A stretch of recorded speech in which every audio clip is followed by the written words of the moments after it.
hello friends आज मैं आपनालोकर ओसरলৈ এটা ৰেচিপি লৈ আহিছো ৰেচিপিটো হৈছে শিমলু আলুনো কি আৰু ইয়াক কেনেদৰে খোৱা হয় আহকচোন ৰেচিপিটো চাই লও আলুটো ঠিক এই ধৰণৰে হয় গছৰ শিপা যেন লাগে কিন্তু গছৰ গুৰিত লাগে এটো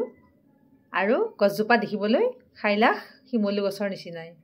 এয়াৰ এটা দাঁত বাকলি আছে মই এৰুৱাই লৈছো আৰু মাজেৰে দুফাল কৰি লৈছো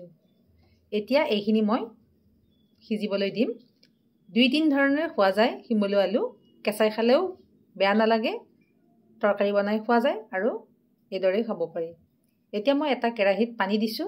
ইয়াতে আলু কেইটা দি ইয়াতে অকনমান নিমখ আৰু এচিকুট হালধি দি সিজিবলৈ দিছো ঢাকনি লগাই 7 মিনিট সময় লাগিছে মোৰ সিজাওতে ইয়া সিজিছে এতিয়া পৰিবেশন কৰিম মই ব্ল্যাক সল্ট দি লম আপোনালোকে ইচ্ছা কৰিলে ইয়াতে নেমুৰস নাইবা কাছন্দি টমেটো সস যেনদৰে ভাল পায় তেনদৰে খাব খুবেই ভাল লগা ইয়া ৰেডি আজি ভিডিওটো চাই যদি ভাল লাগিছে তে লাইক কৰিব লগতে মোৰ চেনেলটো সাবস্ক্ৰাইব কৰিব